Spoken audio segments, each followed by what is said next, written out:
Olá pessoal, professor Evandro aqui. Essa é a oitava videoaula sobre a anatomia dos membros superiores. Nela eu vou estar falando da anatomia do braço, né, com os músculos, né, que constituem o braço e a irrigação também do braço. Espero que vocês aproveitem a aula, né, que ela seja proveitosa para todos, né. Deixo um abraço e bons estudos. Bem, então após falar de axila, né, chegamos na anatomia do braço. Ó, a gente vê um corte transverso aqui desse braço, tá? Mais ou menos. Esse primeiro corte que vocês enxergam aqui à direita, né, na tela, é um corte um pouco mais alto. Seria mais ou menos a parte média, né? O terço médio do braço. Esse corte, esse segundo corte que vocês enxergam, agora maior, mais no centro da tela, é um corte um pouquinho mais distal, é quase na altura do cotovelo, um pouquinho acima da altura do cotovelo, é o terço distal. Inclusive a gente já consegue observar que o húmero aqui já não está mais redondinho, ó. O húmero ele tem essas projeções laterais aqui, que são aquelas cristas supraepicondilares, né? Um pouquinho mais embaixo estariam já os epicôndilos do húmero. Então aqui, ó, ele está mais rolicinho, ele está mais cilíndrico porque é mais próximo, né? Mais proximal, e ali um pouco mais, aqui um pouco mais distal.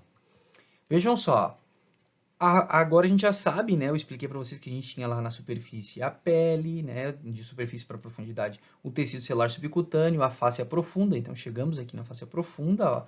E o que acontece? Ó, circulei aqui o osso, né? Só para a gente separar. E vejam, a fáscia profunda se projeta, se invagina e vai formar o septo intermuscular lateral e o septo intermuscular medial. Bom, como nós temos dois septos intermusculares, o osso no meio e a fáscia profunda aqui, eu dividi o meu braço em dois compartimentos, em compartimento anterior e em compartimento posterior, certo? Vejam que os compartimentos eles são muito bem definidos, né? Muito bem determinados por essa fáscia. E aí, dependendo do corte que a gente olha, é um pouco mais difícil, né, de determinar, porque dependendo da altura, né, a configuração muda um pouco. Mas eu tenho compartimento anterior e compartimento posterior ao longo de todo o braço. Vamos lá, o que nós vemos mais aqui? Ó? O compartimento anterior, como eu já citei, o compartimento posterior. O que nós observamos? Ó, no compartimento anterior, a artéria braquial, tá passando nesse compartimento, juntamente aqui ó, com as veias braquiais que acompanham, né, essa artéria. Coloquei asteriscos aqui, porque com a setinha ia ficar mais, né, eu ia ter que cruzar aqui, não ia ficar legal. O nervo mediano, tá passando no compartimento anterior, mas não inervando o compartimento, né? Eu tenho aqui o nervo músculo cutâneo, certo? Esse sim inerva o compartimento, já vou falar disso. Aqui eu vejo o nervo radial, vai dizer, professor, mas peraí, o nervo radial não passa lá na região posterior? Ele até passa na região posterior ao longo do braço. Por exemplo, se vocês observarem nessa imagem, eu vejo o nervo radial lá, ó, posterior em relação ao húmero. Só que quando antes de cruzar o cotovelo, o nervo radial vira anterior, cruza anteriormente, tá? O cotovelo ele cruza anteriormente, anterior ao epicôndilo lateral, e depois ele fica posterior novamente. O mesmo acontece com o nervo ulnar. O nervo ulnar, ó, que estava aqui na frente, ele segue posteriormente, ó, aqui ele já está um pouquinho mais embaixo. Ele passa ó, posterior, agora ao epicôndilo medial, não ao lateral, e cruza o cotovelo para depois virar anterior novamente. Então ocorre essa inversão. O radial, que era posterior, vira anterior no cotovelo e posterior novamente lá no antebraço. E o ulnar, que era anterior, vira posterior quando passa pelo cotovelo e depois vira anterior novamente aqui na frente. O que mais que nós vemos? Ó? Bom, o nervo ulnar aqui, como eu já citei, né? Ó, veias de superfície, né? Veia cefálica aqui e veia basílica, certo? Então, ó, superfície, claro, por fora da face profunda. E aqui a gente enxerga nervos cutâneos, né? Nervo cutâneo posterior do antebraço, ele é um ramo do nervo radial. E aqui o nervo cutâneo medial do antebraço, que é um ramo lá do fascículo medial do plexo braquial. O que a gente precisa saber desses compartimentos? Esses compartimentos, isso vale para o braço e para o antebraço, tá? Vale para a coxa, vale para a perna. Normalmente eles compartilham, é claro que existem exceções, mas eles compartilham uma inervação comum, tá? E, além disso, os músculos, quando eu generalizo, né, eles também vão ter uma ação comum. Então, o que eu quero dizer com isso? Compartimento anterior vai ser um compartimento inervado pelo nervo músculo cutâneo. Então, os músculos que estão nesse compartimento anterior, que é bíceps braquial, o braquial e o coracobraquial, eles são inervados pelo nervo músculo cutâneo, tá?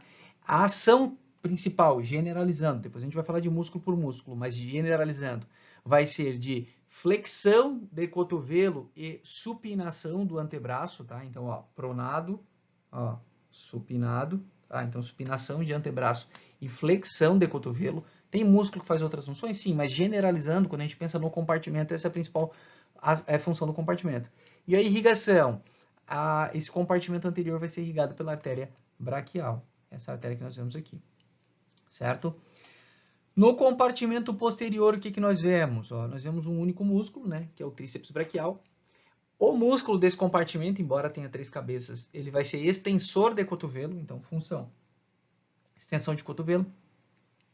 O compartimento é inervado pelo nervo radial, tá? Então o nervo radial inerva, ó, as 3 cabeças aqui, ó, o músculo desse compartimento, tá? E a irrigação vai se dar pela artéria braquial profunda. A artéria braquial profunda, ela se divide em colateral radial e colateral média, tá? Que inclusive são as artérias que nós estamos vendo aqui. Essa aqui é a colateral radial, essa aqui é a colateral média. Então, função do compartimento é extensão de cotovelo, né? Inervação nervo radial e irrigação. Ramos da braquial profunda.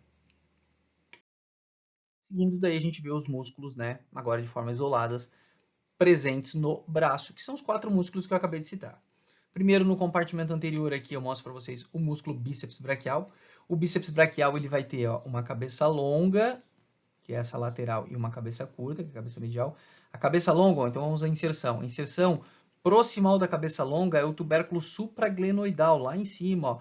Inclusive, o tendão da cabeça longa passa dentro da articulação do ombro, ó, e segue aqui no sulco intertubercular do húmero, tá? Inclusive tem um ligamento aqui, o ligamento transverso do húmero, que ajuda a segurar esse tendão lá na articulação, e não, na posição, né, no túnelzinho, e ele desce aqui e se une com a cabeça curta. A cabeça curta se insere no processo coracoide da escápula. As duas cabeças se unem e formam um tendão que vai se inserir lá na tuberosidade do rádio, tá? E a função desse músculo vai ser, vamos falar da inervação primeiro, nervo músculo cutâneo, como os outros músculos desse compartimento, e a ação do músculo vai ser flexão de cotovelo, tá? Flexão de cotovelo e supinação do antebraço. Como ele tem as cabeças passam na articulação do ombro, ele ajuda também na flexão do braço, tá? Flexão do braço aqui, mas não é a principal função dele. A gente vai pensar, eles ajudam sim na flexão do braço aqui, tá? Mas a principal ação vai ser flexão de cotovelo e supinação do antebraço. Mas notem o seguinte, ó, se vocês estenderem o cotovelo, tá? Estenderem o cotovelo e fizerem uma supinação, vocês quase não sentem o bíceps trabalhando, porque ele é o mais potente supinador, mas quando o teu cotovelo está a 90 graus. Se vocês fletirem o cotovelo e fizerem esse movimento de supinação, lembrar que supinar vem de suplicar, de pedir, então sempre palma para cima, tá? Se fizer supinação do antebraço, você vai sentir o músculo bíceps braquial se contraindo, tá? Bem forte. Então ele é o bíceps braquial é o mais potente supinador quando o cotovelo está fletido, 90 graus, então cotovelo fletido, por isso quando a gente vai, né, utilizar uma chave de fenda, dificilmente a gente faz com o cotovelo estendido, né, ou abrir uma porta, né, imagina de uma casa ou uma lata, né, de conserva, né, a gente não faz com estendido normalmente aqui, porque a gente quer utilizar, né, claro que é mais movimento de antebraço, mas a gente quer utilizar, né, essa ação do bíceps, né, que vai ter. A lata de conserva até nem se enquadra tanto, né? Porque não é bem um movimento de supinação e pronação, mas uma fechadura que está emperrada, um parafuso que está muito apertado, né? Normalmente a gente flete 90 graus para fazer, né, esse trabalho. Agora o seguinte, vamos inverter o movimento. Com o cotovelo fletido a 90 graus, o mais potente supinador é o bíceps braquial. Com ele estendido, aí é o supinador mesmo, tá? O supinador lá no antebraço que vai fazer a supinação, né? O bíceps ajuda, mas ele é mais fraquinho. Agora, a flexão de cotovelo, ela acontece de duas maneiras, ó. Se você fizer uma pegada pronada, tá? Assim, ó, mão palma da mão voltada para baixo, e você fizer uma flexão de cotovelo, você quase não sente o bíceps trabalhando. O mais potente flexor de cotovelo com o antebraço pronado, ó, é o braquial. Agora, quando eu supino, ó, supina aí, faço assim, ó, e faço uma flexão de cotovelo, você vê que o bíceps ele acaba sendo o principal flexor de cotovelo. Então, o bíceps é o principal flexor de cotovelo com o antebraço supinado, tá? E o principal supinador com o antebraço fletido, tá? Então, tem essas questões aí. Turma, vale lembrar, ó, o tendão do bíceps é bem fácil de ser palpado, tá? Se vocês fizerem uma supinação, ó, se você fizer uma supinação, chegar aqui na região do cotovelo, ó, e fizer uma pincinha, você consegue pinçar, pegar assim, ó, o tendão, tá? Você vai pegar dessa forma, como se o tendão fosse a minha caneta, você vem e pinça assim, ó, o tendão, tá? Na região da fossa cubital. O bíceps braquial ainda emite aqui, ó, uma projeçãozinha que a gente chama de aponeurose bicepital ou do bíceps braquial, que é só uma estrutura que vem aqui do próprio músculo, se insere aqui na fáscia profunda, né, da região do antebraço e ajuda a tirar um pouquinho da tensão da fossa cubital, até porque na fossa cubital eu tenho o nervo mediano, até porque na fossa cubital eu tenho a artéria braquial, né, que vai se dividir em radial e ulnar. Então, é para tirar um pouquinho dessa tensão, né? Eu tenho aqui essa aponeurose bicepital. Vale lembrar ainda que quando você conta, e esse é um tendão que vale a pena a gente palpar por essa questão, quando você faz, né, musculação buscando hipertrofia muscular, o músculo hipertrofia, mas o tendão não. Então não é tão incomum assim, halterofilista, gente que puxa muito peso, está fazendo exercício e tá, arrebenta o tendão. Por que o tendão arrebentou? Porque o músculo ele se preparou para essa atividade, né? Ele foi crescendo pouco a pouco. O osso, né, apresenta também uma densidade maior, porque densidade, né, de células. Por quê? Porque conforme você vai estimulando, o osso vai aumentando a produção de osteócito, tá? Ele responde a uma demanda funcional. Agora o tendão ele não acompanha. Então muitas vezes, né, um músculo muito grandão, muito hipertrofiado, ele dá conta de uma carga muito grande, mas o tendão ele não dá conta e acaba se rompendo. Profundo aqui, tirando o bíceps braquial, nós encontramos aqui o braquial, tá? O músculo braquial, ele vai ter a inserção proximal ó, na face anterior do húmero, né? Na metade distal, e a inserção distal dele vai ser na tuberosidade da una. Inervação, nervo músculo cutâneo, tá? Aqui o músculo cutâneo perfurando o músculo córaco braquial, e a ação do músculo braquial vai ser flexão de cotovelo. Tá? É só essa a função. Profundo também, mas um pouco mais alto, nós encontramos o córaco braquial. Córaco braquial, inserção proximal, processo coracóide da escápula, inserção distal, face medial, né, do húmero, inervação, nervo músculo cutâneo, inclusive o músculo normalmente perfura, né, o nervo normalmente perfura esse músculo. A ação dele vai ser principalmente ó, a adução do braço, ó, adução do braço, e ele ajuda também na flexão, tá? A flexão do braço, certo? E por fim, agora, ó, compartimento posterior, né? Tríceps braquial, ele tem 3 cabeças, eu não consigo ver as 3 cabeças aqui, tá? Ó, cabeça longa, cabeça lateral e a cabeça medial estaria aqui embaixo, né? Mas eu teria que abrir, né? Cortar um pouquinho esse músculo para ver. Ó, inserções. Inserção proximal da cabeça longa, tubérculo infraglenoidal, tá? É o único que passa na articulação do ombro. Inserção proximal da cabeça lateral, face posterior do húmero, né? Acima daquele suco do nervo radial, né? Porque ali vai passar, tem que deixar um espaço para passar o nervo e a artéria, né? A artéria braquial profunda. E a inserção, ó, proximal da cabeça curta, né? Ou melhor, da cabeça medial, desculpa, vai ser na face posterior do húmero, abaixo daquele suco, né? Do nervo radial. As 3 cabeças se fundem e se inserem, né? Aqui no olecrano, né? Inserção do tríceps, inserção distal olecrano. Inervação, nervo radial, tá? E a ação dele vai ser extensão do cotovelo. O nervo radial ajuda também na extensão do braço, o músculo tríceps braquial, desculpem, também ajuda na extensão do braço, mas a principal função mesmo dele é a extensão de cotovelo e é um movimento extremamente importante, tá? Principalmente assim, ó, para um cadeirante, porque se ele consegue fazer extensão de cotovelo, ele consegue muitas vezes sair de uma cadeira e, né, ir para a cadeira de rodas, sair da cadeira e ir para a cama. Então, assim, ó, é importante a extensão de cotovelo nesse tipo de movimento, né, na autonomia. Para um idoso que está perdendo a a força nos membros inferiores é importante também, o trabalho do tríceps braquial, porque quando você tem força no tríceps, isso te ajuda a levantar de uma cadeira, né? Então, se apoia na mesa e estende o cotovelo ou na própria cadeira. Então, é um músculo muito importante, né, para nessa função, né, de mobilidade, além de, né, se você faz extensão de cotovelo e consegue fazer flexão, você consegue comer sozinho, mesmo que não consiga segurar um garfo, né, você consegue fazer, né, movimentar bastante coisa com o movimento de flexão e extensão do cotovelo, tá? Porque é possível fixar, né, um objeto, né, um talher, né, mas o paciente vai precisar do movimento de flexão e extensão. Então, é um músculo muito importante, né? Assim como os anteriores também são, mas o tríceps ele entra nessa questão de fazer extensão para conseguir, né, sair de uma mesma cadeira e tal.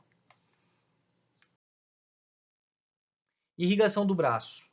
Bem, ó, a gente falou da irrigação da axila, né? E aí eu disse que quando cruzava ali a linha do músculo redondo maior, né, essa artéria axilar ela virava artéria braquial. Então tá ali a artéria axilar virando a artéria braquial. A artéria braquial ela segue no compartimento anterior do braço e ela vai dar vários ramos, tá? Um deles é a artéria braquial profunda, eu já citei ela para vocês. Detalhe, a artéria braquial dá a braquial profunda, mas ela continua sendo braquial, tá? Então a braquial segue o seu trajeto e deu a profunda, não vira braquial superficial, continua sendo braquial. A artéria braquial profunda vai lá para a região posterior, ó, acompanhando o nervo radial e se divide, dá dois ramos. Tá? Ó, a artéria braquial profunda se dividindo em artéria colateral radial e artéria colateral média, que passa bem na região posterior aqui, né, no rádio. Eu acho que eu tinha falado anteriormente de colateral radial e média, mas não tinha citado elas ainda, né? Agora vocês estão vendo de onde que vem, da braquial profunda, que vem da artéria braquial. Seguindo ainda, a artéria braquial, ó, ela dá uma artéria chamada de colateral ulnar superior. Essa artéria colateral ulnar superior, ela segue, ela acompanha o nervo ulnar e ela passa posterior lá, ó, ao epicôndilo medial, tá? Vindo aqui para a região do antebraço. Depois, ó, um pouquinho mais abaixo, a artéria braquial origina a artéria colateral ulnar inferior. Essa artéria colateral ulnar inferior, ela passa anterior ao epicôndilo medial e não posterior em relação a ele, tá? Então, uma passa por trás, né? A superior passa por trás e a inferior na frente. Bem, a artéria braquial, ó, ela, né, seguiu seu trajeto, cruzou a linha do cotovelo e lá na altura do colo do rádio, às vezes um pouquinho proximal a isso, essa artéria braquial, ela se divide em artéria, ó, a braquial está aqui, se dividindo em artéria radial e artéria ulnar, certo? Essas artérias vocês já conheciam. Agora, o que vale a gente falar aqui? Que existem artérias que retornam agora.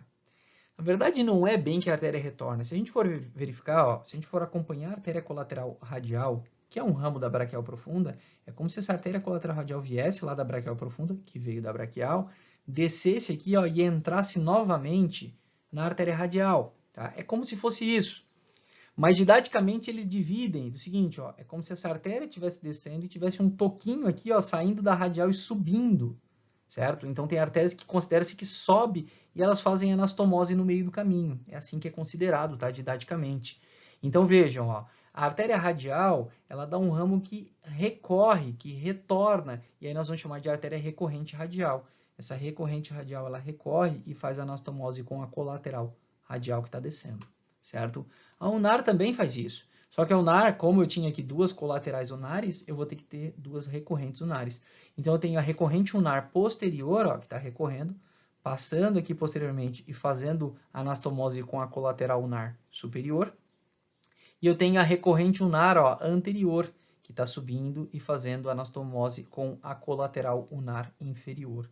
Então, vejam, né, duas redes aqui, né, duas anastomoses, né, porque eu tinha duas artérias em cima, duas embaixo, elas se uniram. Bom, seguindo ainda, a artéria ulnar, ó, ela dá um tronquinho chamado de tronco interósseo, ou tronco das interósseas, ou interóssea comum. Esse tronco interósseo, ele se divide aqui, ó, em artéria interóssea anterior, que passa anterior em relação à membrana interóssea, tá ali a membrana, ó, e interóssea posterior, ó, que está lá atrás, ó, passando posterior em relação à membrana interóssea. Essa interóssea posterior, ela vai ter que dar um raminho também recorrente, por quê? Porque sobrou uma artéria lá em cima ainda, ó, a colateral média que não fez anastomose com ninguém. Então vem, ó, essa recorrente interóssea fazer anastomose lá atrás, lá em cima com a artéria colateral média, certo? Vejam que houve toda uma rede de circulação colateral ali ao redor do cotovelo. Isso permite o quê? Quando você flete o cotovelo, pode notar que quando você pega o seu celular e fica ali com o celular, né, conversando, mandando mensagem, alguma coisa, ou lendo alguma coisa, você vai perceber que o seu cotovelo, né, ou a mão, ela começa a incomodar um pouco, começa a adormecer um pouquinho, e tem hora que você tem que baixar o membro, né, e dar uma mexida aqui para dar uma irrigada. O que acontece? Quando eu faço flexão de cotovelo, essa artéria braquial, embora ela seja preparada, né, para passar na articulação, ela diminui, ela tem uma diminuição do fluxo sanguíneo. Tá, professor? Mas eu já percebi que minha mão nunca necrosou. Pois é, porque eu tenho toda uma circulação colateral, uma rede anastomótica aqui que dá jeito. Se está passando menos sangue aqui pela braquial para chegar aqui na radial e na ulnar, por exemplo, né, através aqui ó, da colateral ulnar inferior, colateral ulnar superior, colateral radial, colateral média ó, e desses ramos recorrentes, o sangue chega aqui, ó, tá, por outras vias, né, que não são as principais, nesses vasos, né, e o sangue segue até lá a mão, por exemplo. Né? Mas não é o mesmo suprimento. Não é o mesmo suprimento, mas é algum suprimento, né? E aí chega um tempo que você tem que dar uma irrigada, né? E volta para a posição. Chega uma hora que não, né, não dá mais se você ficar muito tempo nessa posição. Então aqui é em relação à irrigação do braço. Só para a gente fazer, né? Como eu segui o padrão, né? Eu tento seguir alguns padrões. Então vamos lá, ó, a irrigação do braço, né? Os vasos in situ. Vários slides aqui eu não tinha, mas acabei colocando para facilitar, né? O nosso estudo. Então vamos lá, ó. A artéria braquial. A artéria braquial, ó, tá? Ela segue o seu trajeto, mas ela origina na região posterior aqui, ó, a artéria braquial profunda. Na verdade é anterior, mas a braquial profunda vira posterior, né? E na região posterior a braquial profunda originando, ó, a colateral radial. Olha como a braquial profunda acompanha o nervo radial. A colateral radial e a artéria colateral média aqui, ó. Tá? Agora aqui, ó, eu vejo a artéria colateral ulnar superior, a artéria colateral ulnar inferior, um pouquinho mais embaixo, e a artéria braquial ali, né, que eu encontro aqui novamente, ó, a artéria braquial, ela se divide aqui em artéria radial, que segue, né, ela não faz essa curva, é porque o músculo aqui está rebatido, segue aqui, depois a gente vai ver o que acontece com ela aqui na mão, e a artéria ulnar. A artéria ulnar, a artéria radial da recorrente radial, aquela que eu já tinha falado para vocês, tá? Passando aqui junto com o nervo radial, porque depois eu vou falar para vocês do ramo superficial e profundo, mas por enquanto não. Tá? Então tá aqui a recorrente radial, ó. E aqui eu tenho, ó, a recorrente ulnar anterior, recorrente ulnar posterior, tronco interósseo, dando a artéria interóssea anterior, tá? Dando a artéria interóssea posterior, ó, aqui eu não consigo, tá ali aquele toquinho bem pequenininho que a gente vê ali, ó, em cima, mas eu consigo ver aqui, ó, interóssea posterior, e aqui, ó, a recorrente interóssea, ó, subindo e fazendo anastomose com a artéria colateral média, né, que é essa artéria aqui, que é essa artéria que nós vemos aqui. Então, só para vocês verem, né, aquela irrigação, né, fazendo parte do contexto que a gente tinha visto. Turma, mais uma aula gravada, né, bastante conteúdo. Mas, né, eu falei desde o início que a anatomia topográfica era bastante conteúdo e que membros superiores, né, enfim, tinha um conteúdo que parece que não acaba mais, né. Olhem, percebam quanta coisa a gente já falou e a gente ainda está em braço, né, faltando ter braço e mão. Para depois a gente falar das articulações. Mas vamos tocando que vai, né. Eu sei que é difícil para vocês também assistirem esse monte de aulas, né, mas eu estou tentando fazer o melhor que eu posso, tá, até tentando simplificar um pouquinho para passar para vocês a melhor informação possível. Bons estudos, um abraço e até a próxima.